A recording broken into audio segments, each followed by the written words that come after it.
Прямо сейчас начинается один из самых важных тест-драйвов. У меня в руках оба ключа от совершенно новой BMW iX3. Электрическая X3 нового поколения. BMW Neue классы. Полностью новая платформа. Это безумие. Почувствовала? Как они это делают? Редко бывает, чтобы обзор был не только про машину, но и про весь бренд. Про будущее BMW и, возможно, про будущее всей немецкой автопромышленности. Потому что этой машиной BMW говорит: мы вернулись. Немцев в последние годы сильно били.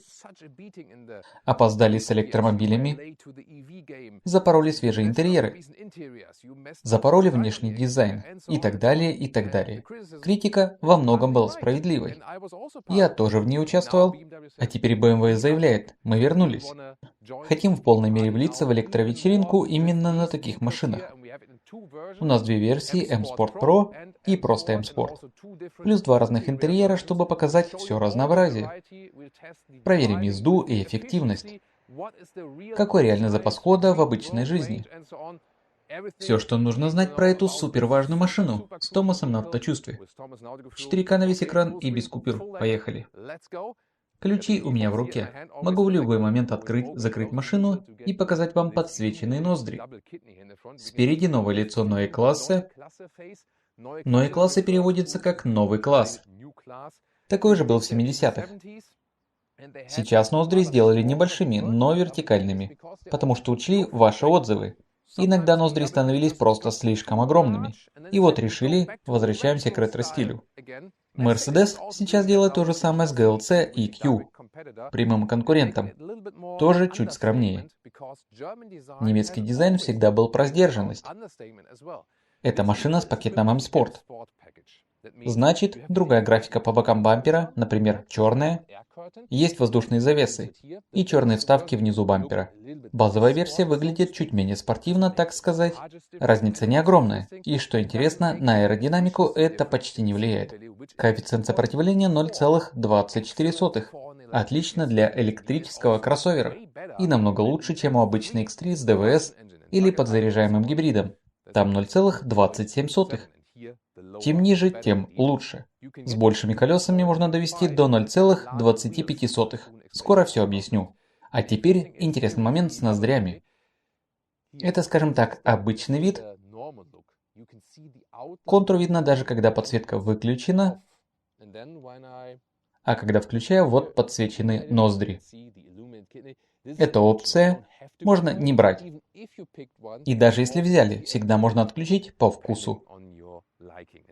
Видите эту черную маску спереди? Переходим к версии M Sport Package Pro. Тут есть отличия. Например, зеркала полностью черные. По бокам красные тормозные суппорты, скоро подробнее про колеса. Спереди, когда машина выключена, белого контура вообще не видно. Ноздри полностью черные. Но как только включаю подсветку, разница уже не такая большая. Просто чуть темнее. Контур черный, поэтому центральная подсветка чуть утоплена. Более сдержанная, так сказать. Какой вариант нравится, решать вам. В M Sport Pro подсвеченные ноздри уже входят в цену. Скоро сделаю отдельный разбор по прайсам, потому что цены реально привлекательные за то, что получаешь. И батарея, и все остальное. Если сравнивать с обычной X3 или подзаряжаемым гибридом, при одинаковом оснащении цена почти та же, а иногда даже чуть дешевле. Это очень интересно. Кстати, цвета сегодня такие. Этот Polarized Gray с легким синим оттенком, а этот Space Silver тоже выглядит круто. По боку на обеих машинах 21-дюймовые колеса. Тут, как сказал, красные суппорты – это M Sport Package Pro. Начинаешь с 20 дюймов, можно до 22. А теперь самое интересное – ширина шин. От нее сильно зависит сопротивление качению и в итоге коэффициент сопротивления воздуху. Спереди всегда 255 мм. Всегда. Неважно, какие диски выбрал. Сзади меняется. На 20-х тоже 255. На 21-х можно и 255, и шире 275. У нас тут одинаковые, не разноширокие. Так что в конфигураторе с 21-ми надо обязательно проверить, что ставят. Плюс есть аэроколеса. Скоро покажем на второй машине. Они реально хороши. А 22-е всегда идут с широкими задними шинами, 275. Лучшая связка для эффективности – узкие шины сзади. Тогда результат максимальный. А вот второй ключ. Заодно покажу подсветку задних фонарей. Открываем еще раз. Крутое красное световое шоу. Очень эффектно, правда? Мне дизайн кормы реально нравится. Широко, мощно. И опять отличие M-Sport Package Pro. Здесь бампер снизу темный. А тут обычный M-Sport без Pro. Без черного контраста внизу. Мне этот вариант больше заходит. Пишите в комментах, что думаете вы. Кстати, сбоку тоже 21 колеса, но уже аэро. По внешке не мой фаворит. Честно, я бы взял 20-е. Максимальный комфорт и одна из лучших эффективностей сразу. Аэро тоже экономичные. Но прикол в том, что в конфигураторе выбираешь колеса, и расход сразу меняется. Видно прямо на глазах. Самая большая разница между 22-ми и 20-ми или между обычными 21-ми и аэро-версией. Очень интересно. Говоря о комфорте и подвеске, пока идет обычная базовая подвеска, но могу сказать сразу, она реально очень хороша. Подробности скоро везде. Адаптивную подвеску ждем позже как опцию. Или если вы смотрите это видео спустя время, она уже может быть доступна. Но с завода ее не будет. Мы уже покатались, машина отлична, даже без адаптива. Это важно знать. По длине 4,78 метра. Чуть длиннее X3 с DVS, примерно то же самое. Колесные арки чистый монолитный дизайн, никаких контрастных накладок. Ну что, как вам дизайн? Брали бы базу или M-Sport Pro? Загляните в конфигуратор. А теперь жесткие факты. Батарея, зарядка, мощность. Стартовая версия полноприводная AX3 50. Один электромотор сзади, он мощнее, и один спереди. Разгон от 0 до сотни 4,9 секунды, около 470 лошадиных сил. Позже появятся заднеприводные версии подешевле и еще более мощные полноприводные. Вплоть до настоящей M-версии AX3M. Ждем больше 1000 лошадиных сил. Это будет очень круто. А для базовой заднеприводной версии ждем батареи поменьше. Я думаю, где-то 80 с плюсом киловатт-часов. А здесь большая батарея. Она точно будет бестселлером, потому что с такой машиной все хотят максимальный запас хода. Приходится иногда снова включать ноздри, чтобы выглядели покруче. Итак, здесь 108,7 киловатт-часа. Можно смело округлять до 109. Это емкость нетто. За такие деньги очень большая батарея. По WLTP выходит больше 800 километров. Это реально впечатляет. Какой будет настоящий запас хода, сегодня проверим. Здесь, в Испании. Выйдем на автобан. Ровная местность. 120 км в час. Расскажу первые впечатления. Очень жду. Но уже по всем фактам, по качеству сборки, по первым ощущениям от езды, это будет очень важная машина. Не только для BMW, но и для всей индустрии. И помните, именно она откроет дорогу электрической тройке. Новой BMW i3 который выйдет совсем скоро. Будем держать вас в курсе. Платформа та же.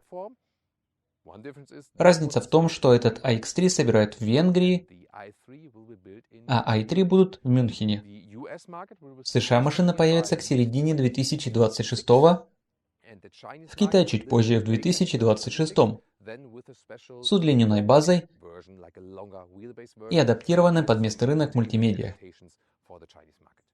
Привет, вас приветствует Лия. Не забудьте подписаться. А теперь про зарядку. Здесь умная зарядная крышка. В большинстве случаев нажимать ничего не надо. Останавливаешься у станции. Ходишь рядом с ключом в кармане, машина понимает. Ага, Томас сейчас будет заряжаться. И открывает сама. Но можно и вручную нажать. Электрическая крышка вот так. Открывается. Обычная 11 или 22 киловатта появится позже. Пиковая мощность быстрой зарядки 400 киловатт. Закрывается то же самое, как я сказал. С 10 до 80% примерно 21 минута. Спасибо 800-вольтовой архитектуре. Но и на 400-вольтовых станциях работает без проблем. Время зарядки тоже отличное. Теперь заглянем в передний багажник. 2 раза потянул. Не надо снова разблокировать. Сверху на крышке красивый логотип. Отдельная деталь, мелочи приятно. Вот так открывается. Не маленький совсем, кабель зарядки влезет легко. Или еще что-нибудь. Но мой фаворит, вот этот настоящий логотип BMW сверху. А теперь к самому интересному, в салон. Покажем 2 разные версии и все отличия. Обещаю, будет невероятно интересно. Сначала ручки за подлицо. Подходишь ближе, они выдвигаются. Но знаете, по-настоящему они не двигаются. Я все-таки больше за обычные физические ручки, классику. И они еще доказали, что чуть безопасней. Так что эта мода скоро уйдет. История такая. Производители, особенно немцы, изучали китайский рынок. Там покупатели просто требовали ручки за подлицо. Пришлось ставить. Хочешь продавать в Китае, делай как просят. А теперь прикольная штука, импульс снова из Китая. Там начались проблемы при авариях с этими ручками. И похоже, со следующего года, или с 2027 их снова запретят. Все вернутся к нормальным классическим ручкам. Вот так бывает в автопроме. При этом все производители, по крайней мере немецкие, с кем мы говорили, говорят, при аварии ручки автоматически выдвигаются. Это, конечно, очень важно. Теперь дверные карты. Сверху фактурная поверхность и мягкий пластик. Это один из цветовых вариантов. Можно взять просто черный или посветлее. Вариантов хватает. Здесь мягко для локтя. А в отличие от обычной X3 с DVS, здесь совсем другая панель. Красиво сделано с гальваникой под каждый стеклоподъемник. Одна кнопка складывает окна, зеркала. Я вечно говорю сложить окна. Смешно, да? Настройки зеркал все просто. Удерживаешь, открывается багажник. Внизу хотел бы ткань внутри кармана. Пока жесткий пластик. Тут значок M. Это обычно пакетом спорт без Pro. Pro покажу скоро. Руль тоже спортивный, по бокам перфорация. Базовый был бы потоньше и с 2 спицами вот здесь и здесь. А этот шире. Дизайн поагрессивней. Перфорация и хват отличный. Скоро покажу во второй машине полностью круглый руль. А здесь вот этот ShyTech. Кнопки загораются только когда их реально можно нажать. Я, честно, небольшой фанат таких кнопок. Они еще и сенсорные. Хэштег «сенсорный бред». Но подсветка есть, иногда удобно. Например, для парковки нажал одну, и автопарковка пошла. Это круто. Кстати, тут ткань. Видно, как фоновый свет просвечивает сзади. На торпедо тоже мягкий пластик. В целом, пока качество сборки радует. Это комфортные сиденья или, как их называют, мультифункциональные. В базе идут тканевые. В зависимости от рынка в США, скорее всего, не будет. А здесь веганца. Высококачественный кожзаменитель, полностью без материалов животного происхождения. Видно, насколько он мягкий. Перфорированный, плюшевый. Глубокая посадка, как говорят у нас, Einsitzhöhe. В обычном M-Sport идут черные с акцентами из микрофибры вот здесь, в верхней части плеч. Стоит заглянуть в конфигуратор. И я всегда выступал за сиденье без кожи, чтобы было экологично и при этом комфортно. Многие скептики говорили, потеряешь в комфорте, в долговечности и так далее. А BMW здесь говорят, вот вам более экологичный и устойчивый вариант, но при этом еще комфортнее и прочнее натуральной кожи. И это реально работает. Именно так и надо убеждать тех, кто сомневается. Они невероятно удобные и очень-очень мягкие. Никто не догадается, что это не кожа за 7000 евро сверху. Наоборот, даже мягче. Полный круг. Убеждает даже тех, кто привык к натуральной коже. Очень круто сделано. Скоро сравним с другими спортивными сиденьями M-Sport. По запасу над головой я 1,89 м, место еще остается без проблем. Панорамная крыша фиксированная, либо закрытая, либо вот такая стеклянная, но не открывается. В стекле автоматический фильтр. Не дает салону сильно нагреваться. Переключить вручную нельзя. Защищает нормально. Но я все равно больше за глухую крышу. В очень жарких условиях это все-таки будет потеплее. Проверим летом. Руль регулируется вручную. Вперед-назад, вверх-вниз. Просто и быстро, мне так даже удобнее. Главная эргономика просто отличная. BMW по-прежнему лидер по комфорту сидений. А будет ли так же во второй машине? Скоро узнаем. Переходим к интерьеру M-Sport Pro. Снова ручки заподлицо. Выглядят эффектно, но на деле особо не нужны. Подсветка по бокам есть. А звук закрывания двери забыли. Интересно.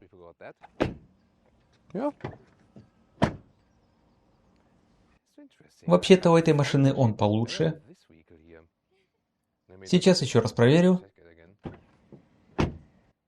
Да, не уверен.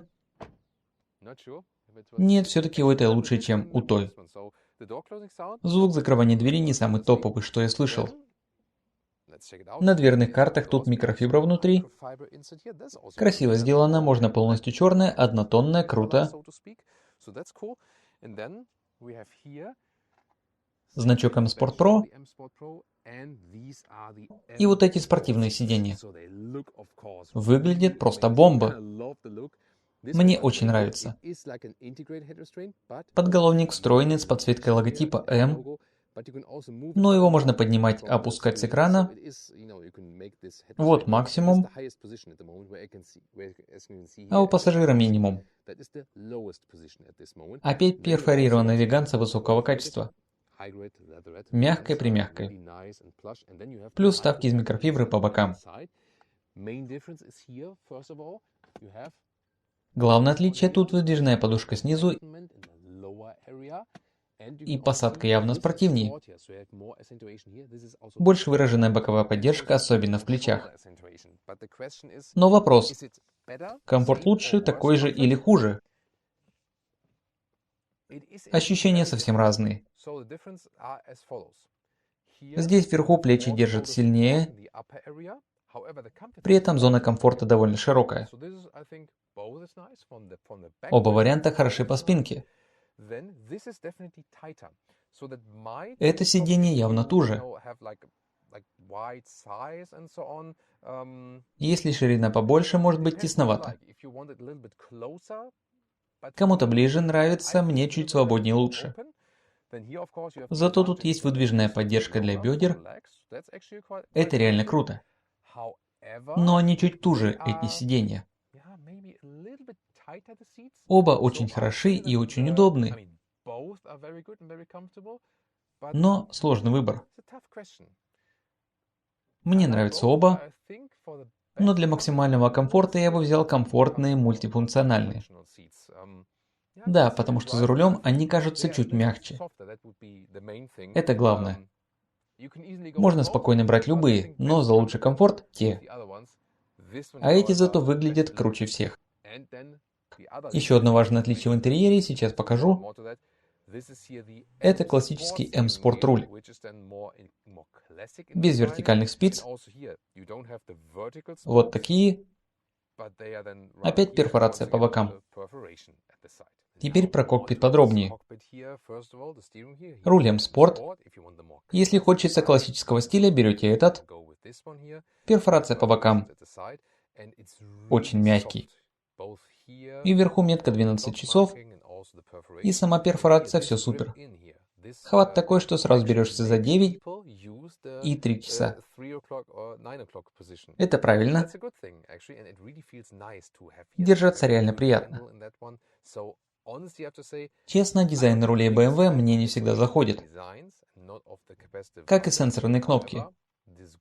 Но вот как тут работают большие пальцы, это просто огонь. А материал один из лучших в индустрии. И вот интересная история. Раньше BMW делала веганские рули, но никогда в M-Sport. Теперь решили проверить. Собрали всех сотрудников, устроили внутреннюю клинику, разложили разные материалы, спрашивают, где натуральная кожа, где новый вариант. Никто не угадал. Некоторые даже говорили: «О, это точно дорогая натуральная кожа за доплату». А это не она. Опять замкнули круг и переубедили скептиков. Я сам из таких, когда новое всегда с недоверием, но чтобы сразу и лучше, и без животных материалов, это реально круто. Так что всем, кто еще сомневается, сядьте, потрогайте, покатайтесь. Обещаю, будете в восторге. А теперь одна из самых крутых фишек. Panoramic Vision. Тянется через весь низ лобового стекла. Идет в базе всегда от края до края. С одной стороны, проекция уже не нужна. Но можно заказать. Вот эта машинка с ней. Информация и так далеко, в длинном фокусе, скорость тоже будет. То есть проекция не обязательно, но доступна. В центральной части любая инфа на выбор. Можно и навигацию вывести. Не нравится, просто убираешь вправо, оставляешь чисто. Скоро покажу. Передний слой вот этот экран. Зачем так сделали? Чтобы было под рукой. Рука на руле, а температуру поменять раз и дотянулся. Я, конечно, фанат физических крутилок и говорил об этом BMW. Но тут цифровое решение получилось удобным. Между рулем и климатом переключаться легко. Экран ближе к тебе, а важная инфа далеко, глаза не перефокусируются. Стратегию понимаю. Еще есть обогрев руля, опция. Обогрев сидений тоже. А вот вентиляции пока нет. Я спрашивал BMW. На обычной X3 с ДВС, гибриде, дизеле, бензине есть, а здесь почему нет? Ответ свежий. Сейчас изучаем вопрос. Говорят, пока низкий процент заказов. Но это как раз та фича, которая сейчас набирает популярность. Один раз посидел летом в вентилируемом кресле, назад пути нет.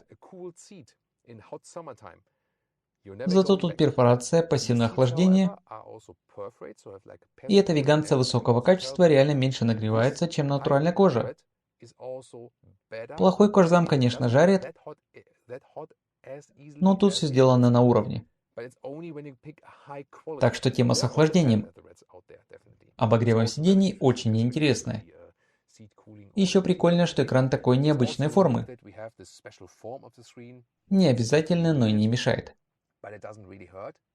Главное — слоеный дизайн. Тронулся, нажал тормоз, сразу вылезают горячие кнопки.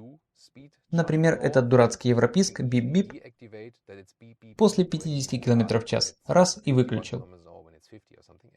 Ассистент удержания в полосе тоже одним касанием. Все, что бесит, убирается мгновенно прямо перед глазами. Это реально удобно. GPS кликаешь, выезжает на весь экран. Мог бы реагировать чуть шустрее, но в целом окей. А качество экрана огонь. Трогаешь пальцем, тактильно приятно, новое ощущение. Вот горячая кнопка GPS, а тут полный климат-контроль. Меняю все, что угодно. Конечно, меню машины. Тут быстрый доступ ко всему. Например, настройка Panoramic Vision. Можно все убрать, оставить чисто. Вышел из меню и все, только скорость. Никаких виджетов. А если хочешь, ставишь что угодно. Погоду. Время. Телефон, угол поворота руля, ускорение, качество воздуха. Все настраивается за секунду. Режимы движения. Есть спорт, Efficient, Silent. Анимация только в спорт. Но полная мощность всегда доступна. Даже если не в спорт. Просто жмешь тапку и поехал. А теперь крутая новинка. Раньше в обычных BMW и в последних электрокарах свой режим Personal, My Mode нормально не настраивался. Теперь можно. Захожу в Personal, Individual, Setup, руль в спорт. Когда появится адаптивная подвеска, сделаю мягче.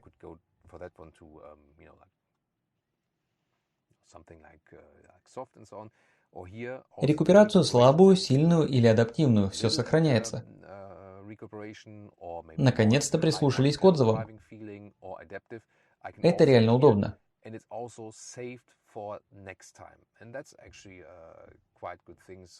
Хочешь езду на одной педали, из режима D тянешь рычаг назад в B. Еще раз D, B. Сразу жесткая рекуперация. Отпускаешь педаль, машина тормозит до нуля. Кстати, вот так выглядит CarPlay. Плавный поворот направо. Карта на экране, а в Panoramic Vision только простые стрелки перед перекрестком. А со встроенным GPS полная подсказка. Перекрестки, развязки, все подробно в Panoramic Vision. Кратко про автопарковку. Левый большой палец, нажимаю кнопку. Сразу показывает найденные места. Но я хочу стать рядом или перед тем Cupra Formentor. Поворачиваю, вот он на экране. Машина видит его справа. Машина видит место справа. Нашел. Выбираю его. Можно заезжать передом или задом. Задом сложнее, но давайте попробуем.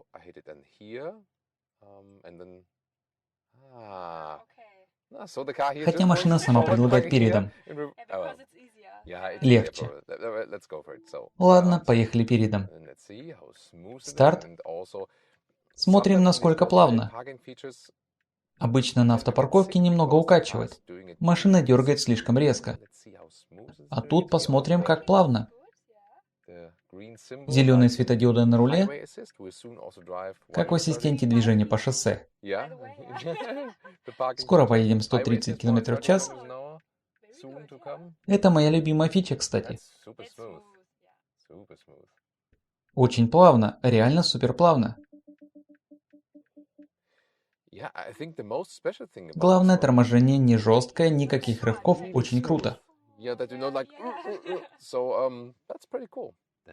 Внизу слева индуктивная зарядка, еще и вентилируемая. Только слева. Справа 2 USB-C, я все равно за провод.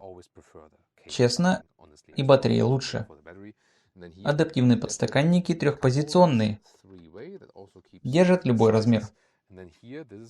Сюда ставишь передачу, драйв и реверс.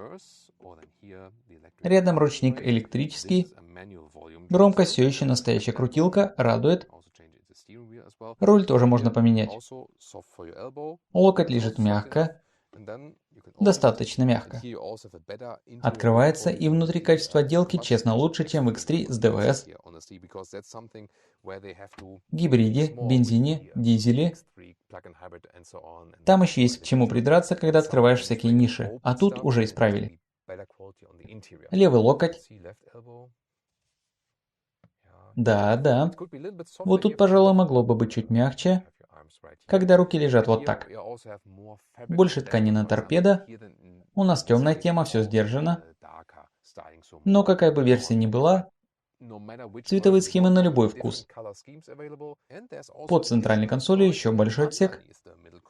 Реально вместительный. В верхней части тут уютнее, но в зоне пятой точки комфортные сиденья все-таки дают больше глубины и мягче. Оба варианта классные.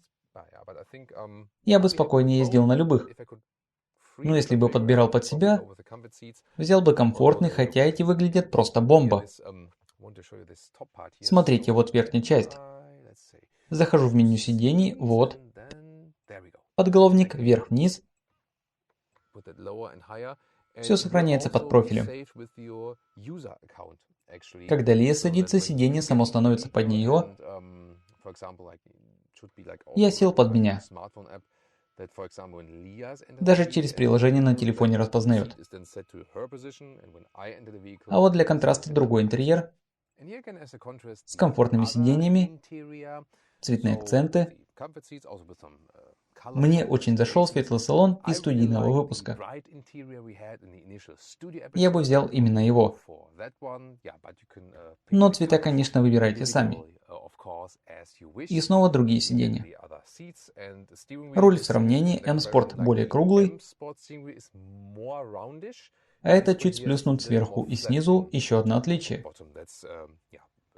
Вариантов стилей море. Каждый найдет свое. Теперь задние места. Все мягкое. Приятная структура, качество отличное. Только опять хотелось бы ткани внизу карманов. Ручки дверей сзади электронно-механические и физические и реагируют на прикосновение. Изофикс заглушки сделаны красиво. Просто поднял пальцем, готово. Спинку можно регулировать. Вертикальнее, расслабленнее или в грузовой режим. Подстаканники тоже адаптивные. Плюс лючок для лыж. По ногам места реально много. Смотрите, намного лучше, чем в X3 с DVS. Платформу использовали по полной, круто. Скоро сравню со спортивными сиденьями, то же самое или по-разному. Над головой тоже запас есть, без проблем. Снова фиксированная панорамная крыша. Ручек сверху нет. Только крючок для куртки, держаться не за что. Но в целом комфорт отличный. Сиденья мягкие, плюшевые, перфорация классная. Супер ощущение. С M-Sport сиденьями примерно то же самое.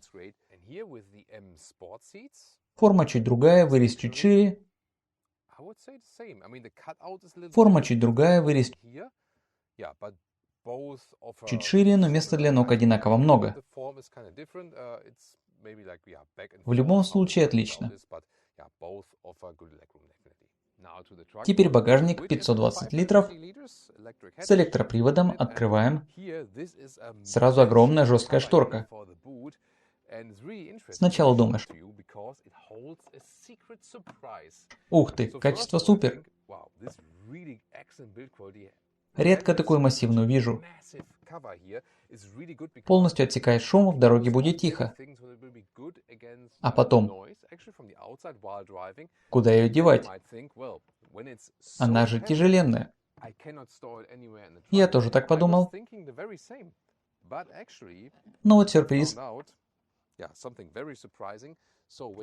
Переворачиваешь ее вот так, и она идеально ложится вниз.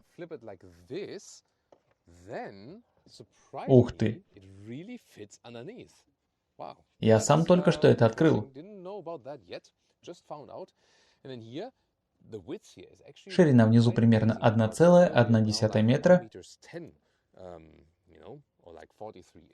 Чуть уже сверху, но в целом отлично. Тоже убирается под шторку. Длина обычная, примерно метр. Высота максимум 70 сантиметров. До спинок сидений 1 метр 83 сантиметра. Реально удобно, все продумали. Плюс выдвижной фаркоп.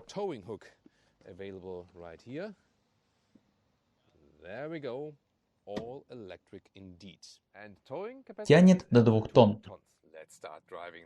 Поехали на BMW iX3. Будет мощно. Начинаем сразу с огромного лежачего полицейского. Смотрите, машина остается ровной. Еще пару месяцев назад на предпросмотре я это заметил. Просто шок. Переезжаешь, горб вверх-вниз. Обычно кузов потом еще долго качается. А тут еще один. И снова сразу ровно. При этом подвеска не жесткая. Пассажиров не трясет. Это реально удивительно. И помните, это обычная базовая подвеска. Да, с гидравлическими демпферами-отбойниками, но без активной адаптации. Адаптив появится позже и будет еще менять характер по режимам. А это уже отрабатывает на ура. У нас 21 колеса. Можно взять 20, будет еще мягче. Обычно такой комфорт дают только сложные, адаптивные или пневмо. Например, пневмо на GLC. На обычный X3 с DVS, гибриде, дизели, я всегда говорил, берите обязательно адаптив. А здесь могу честно сказать, даже без него полный порядок. Это просто потрясающе. Можно менять усилия на руле по режимам. В спорт чуть больше обратной связи. Все равно легкий, но ощущается. В комфорт еще легче. Поэтому я бы в Individual ставил руль в спорт. Лия, наверное, сказала бы: да ладно, мне и так мягко, нормально. Рекуперацию тоже переключаем. Слабая или сильная. Полной остановки в обычном драйв нет. Чуть катится. Хочешь езду на одной педали, из D тянешь рычаг назад в B. Есть еще адаптивный режим. Зависит от машины впереди. А теперь про Panoramic Vision и проекцию.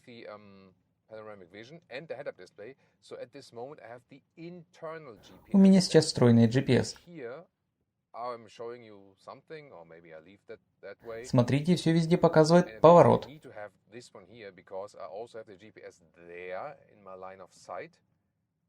Стрелки, линии.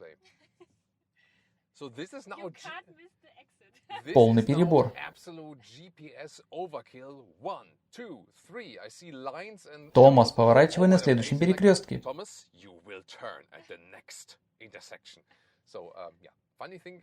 Смешно, конечно. Зато основная инфа всегда в дальнем фокусе, глаза не прыгают, это круто. А теперь ускорение на автобане. С 40 до 120. Поехали. Ого, это безумие. Только что было 40-120. Просто взрыв. Это обычная версия 50, полноприводная. По паспорту 4,9 секунды, а показалось еще быстрее. Ух ты, мощь сумасшедшая. Честно, даже заднеприводной базовой версии хватит за глаза. А если сделать X3M? Зачем? Будет вообще космос. И вот мы на 120 км в час. Погода не очень, но отличный тест тишины. Слышно только капли дождя по лобовому. Ветра почти нет. Ламинированных стекол нет, а все равно очень тихо. И вот что интересно, я называю это суверенное поведение. Спокойное, уверенное. Привет всем итальянским друзьям. Машина всегда стоит ровно. Быстро перестраиваемся, 0 раскачки. Как будто есть антикрен или гидравлика.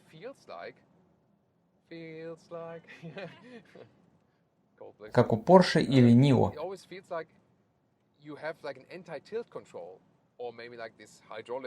А это обычная базовая подвеска.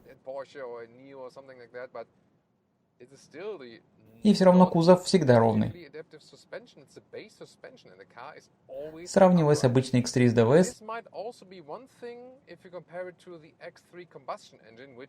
Лия еще раньше говорила, там иногда больше гула на неровностях.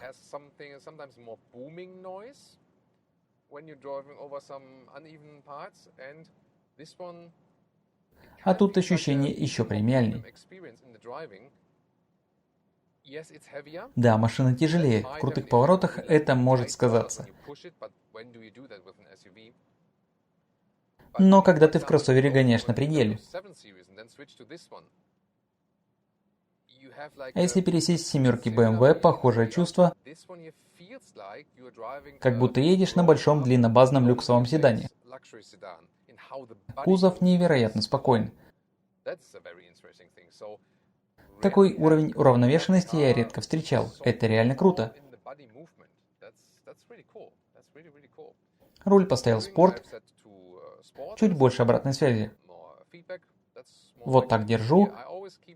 3,9 часов. Йо, ребята, что делаете? Все, теперь все так будут ездить. И это еще и безопаснее, правда? Дождь стучит по стеклу, но в салоне все равно тихо. Сейчас машина нас обгоняет, обычно в дождь шумно. А тут почти ничего. Очень утонченная езда. Я бы сейчас спокойно поехал в дальнюю поездку. Сначала едем на комфортных сиденьях, потом пересядем в другую машину на спортивные. На стоянке одно ощущение, а в движении может быть совсем другое. Надо проверить, что комфортнее именно за рулем. Интересно же. А как там ассистент движения по шоссе? О, да. Одно нажатие уже работает. Зеленые индикаторы на руле, можно убирать руки. Подтверждаем, готово. Теперь по всей Европе разрешено до 130 км в час. Все еще Level 2. Ответственность на тебе, но расслабляет невероятно. И вот в чем фишка. Системы помощи довели до какого-то нового уровня утонченности. Только глянул в зеркало, машина уже сама перестраивается. Плавно, как по маслу. Даже в повороте идеально. Вот это да. Или обычно при каждом таком хватит играться, сам рули. А тут даже если она закроет глаза, не поймет, кто едет, я или машина. Такого раньше никогда не было. Это просто безумие. Все настолько плавно. Проверяли в пробках, трогаешься, тормозишь. Глаза закрыты и не чувствуешь, когда движение началось или когда остановился. Обычные адаптивные круизы часто дергают. Газуют резко. А тут я не верю своим ощущениям. Просто супер. Еще раз подчеркну, BMW мне ни копейки не платит. Мы раньше и критиковали их, и еще будем. Но когда я говорю, что это лучшая настройка ассистентов, которую я когда-либо пробовал, это чистый факт. Тысячи машин за плечами, и это правда. Пусть другие догоняют, а здесь уже есть. По-немецки это große Kino. Большое кино. Круто, ребята, респект. Первые результаты по расходу. Ездили в основном по автобану туда-обратно. Ровная топография 100-120 км в час. Средняя скорость, конечно, ниже, около 70 км в час. Потому что до трассы ехали медленно. Дождь. Вечер, не холодно и не жарко. Итого около 18 киловатт-часов на 100 километров. С большой батареей это дает реально 600 километров. Запас хода в таких условиях. Почти как по американскому EPA. Уже очень достойно. Будем проверять еще. Пересаживаемся в версию M-Sport Pro со спортивными сиденьями. Тут еще больше неровностей, надо поговорить. Смотрите, газует через лежачего полицейского, как будто его нет. Безумие. Это обычная базовая подвеска. Только гидравлические отбойни в конце хода амортизатора. И вся магия от опыта инженеров.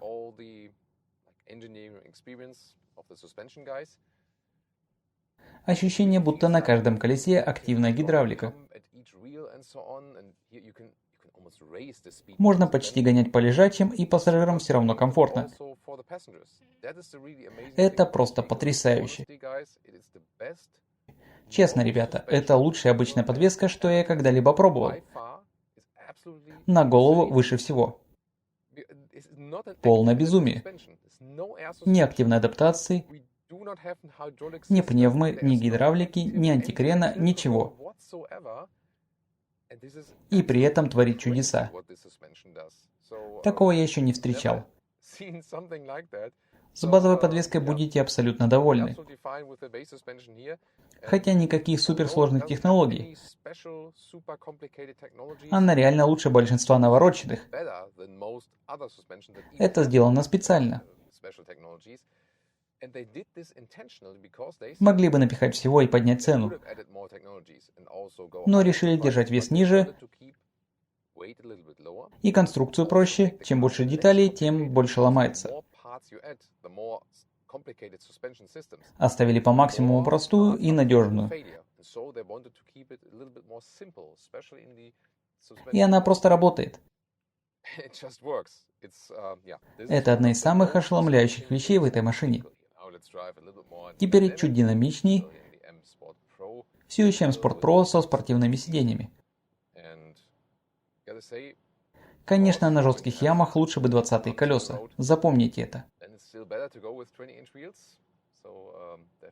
Но даже тут в поворотах машина стоит как вкопанная. В слаломе вообще ведет себя как гораздо меньшая тачка. Круто.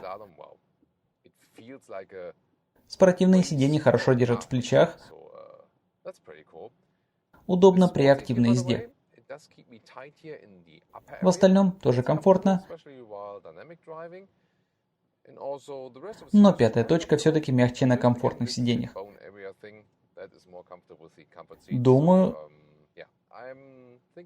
Думаю, наверное, все же бы взял комфортный. Там еще и валики можно поджать, если хочется потуже. А вот с этими волны на дороге... Обычно машина бы раскачивалась, а это ноль. Это просто шок. Так весело. Сегодня в Малаге воды по колено, обычно тут пустыня. Но ехать все равно одно удовольствие. И не забывайте, тут огромная батарея, машина тяжелая. Но опять же шок. Несмотря на вес, едет легко и весело, как маленькая. Вот в чем разница с новыми китайскими конкурентами. Интерьер огонь, куча фич в базе, давит ценой. Но если тебе важна именно езда, разрыв все еще огромный. Особенно по сравнению с BMW i3. Конечно, не всем это важно. Если ты в основном стоишь в пробках и не гоняешь, скажешь, да мне пофиг. А для тех, кто любит рулить и боится, что электромобиль хуже ДВС,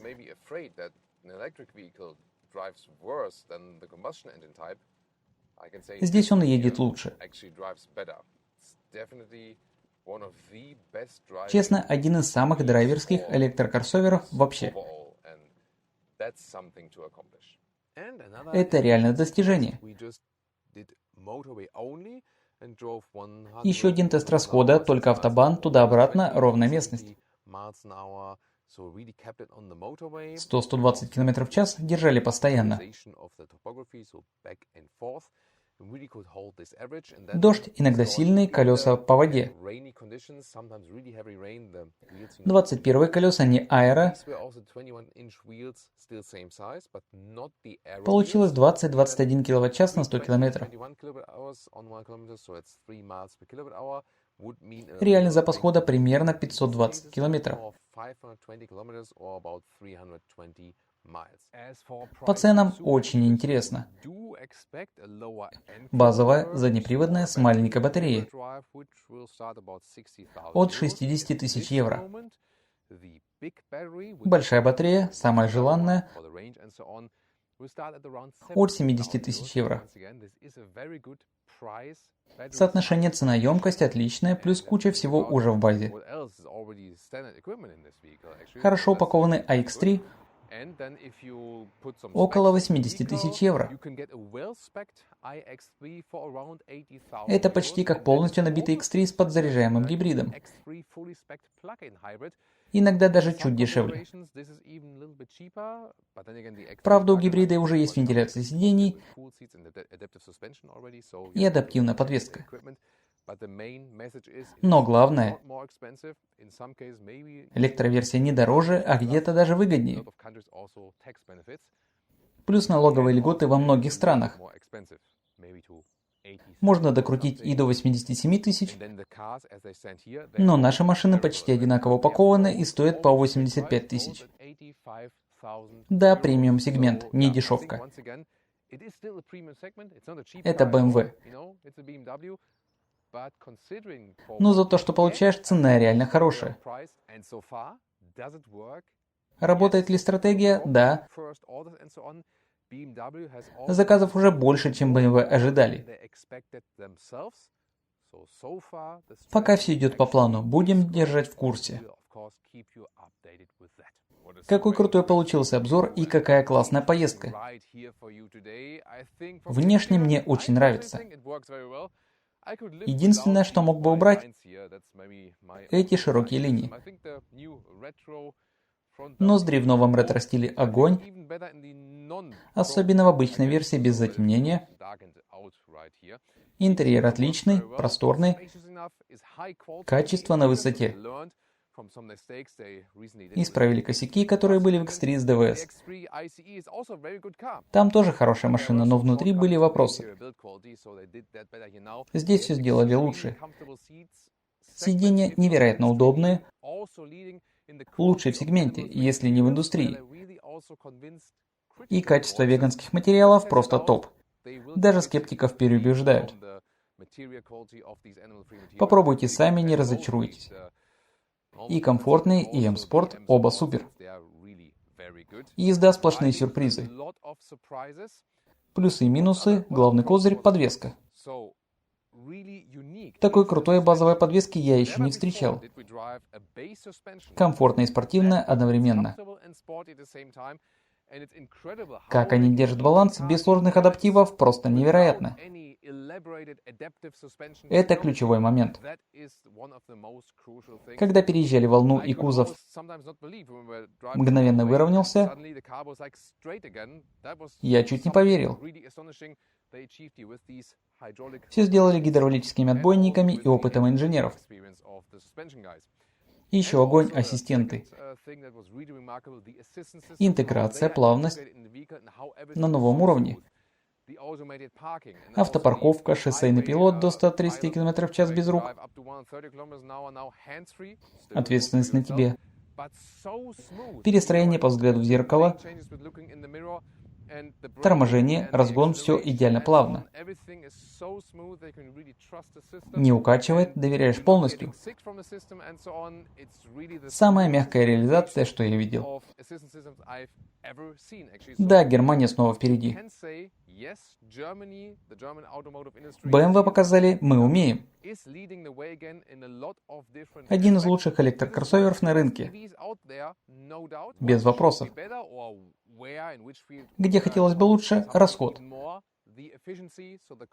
Дождь сегодня, да. Но и на сухом разница небольшая. На трассе будет норм. Для кроссовера вполне. Но я ждал прорыва в эффективности. Его пока нет. Реально считайте примерно 500 с лишним километров по автобану. Конкурентов, кто даст больше в этом сегменте, немного. Но я надеялся на большее. И все же, прямо сейчас, это один из лучших электрокроссоверов в мире. Скоро поедем на Mercedes GLC EQ. Уже посмотрели статику. И еще куча интересных электромобилей впереди. Следите за обновлениями.